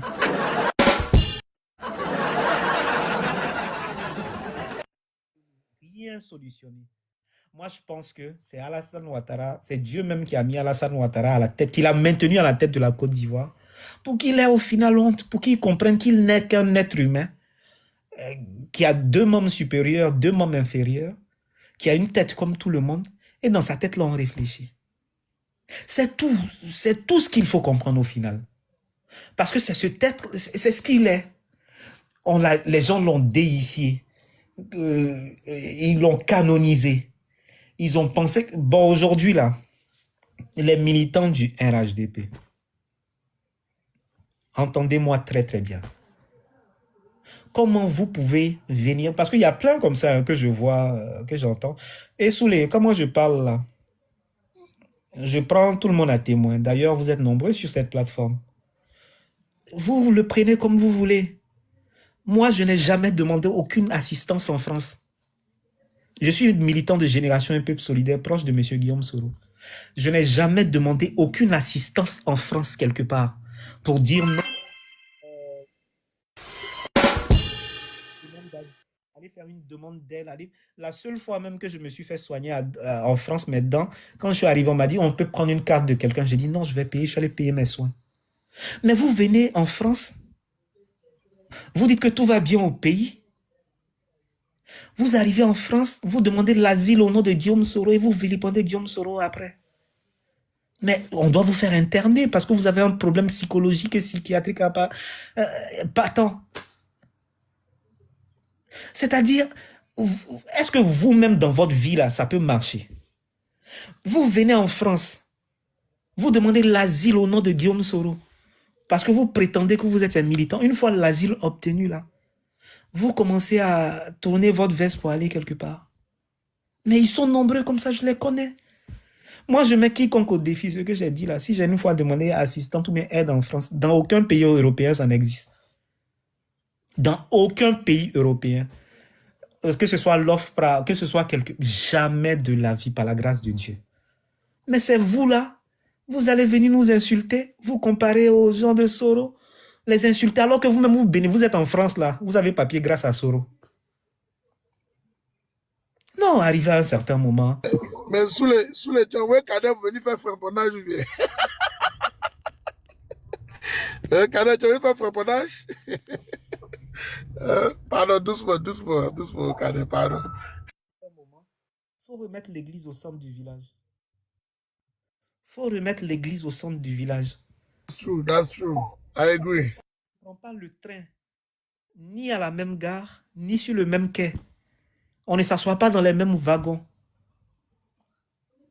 Vous, chaque jour, c'est Guillaume. Moi-même, je me lève souvent, je suis là, souvent, je peux faire 1-2 jours sans ouvrir TikTok. Dès que je vois ma photo, il se tchatcho. Sous les, j'ai vu une vidéo avec l'intelligence artificielle où tu avais des bouteilles. Mais je dis, on peut se concentrer sur la vie de quelqu'un comme ça, qui ne vous calcule même pas. Qui ne vous calcule même pas en plus. C'est-à-dire, vous là, vous les militants du RHDP qui pour la plupart êtes en France là, vous êtes en France, vous existez, vous avez une vie, vos familles bénéficient de la mansuétude de Guillaume Soro. Parce que c'est à cause de Guillaume Soro que vous avez eu papier. Vous allez faire comment autrement pour vivre?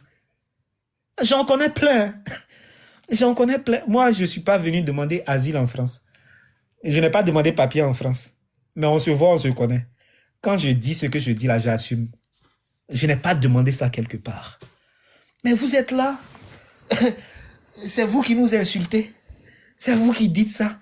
C'est vous qui... Mais ça nous glisse sur le corps. Est-ce qu'on est camarades? On est sur le bon chemin. On ne se compare à personne. Bientôt, là, ce sont ces mêmes-là. Et moi, je vous exhorte au pardon. Je vous exhorte à pardonner. C'est-à-dire, laissez tomber. Pardonnez.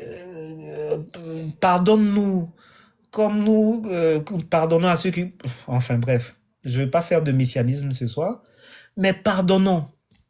C'est dans le pardon que la vérité réside. Parce que c'est tellement intéressant. C'est tellement intéressant de voir quelqu'un à qui on a pardonné, celui qui nous a offensés par le passé, inutilement, surtout gratuitement. J'aimerais vous rassurer sur un fait. Guillaume Soro, là, il est le prochain président de la République de Côte d'Ivoire.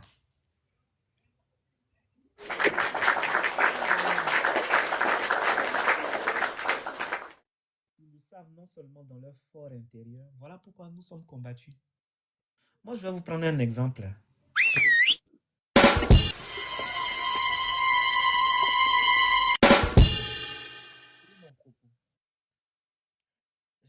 J'ai beaucoup de respect pour M. Charles Blé Goudé, qui, ma foi, est un camarade, un ancien camarade, un grand frère, pour qui j'ai beaucoup de respect. Mais bon, lui, son opposition qu'il fait à Abidjan, où le pouvoir l'encense là, c'est pas cette opposition-là qu'on veut.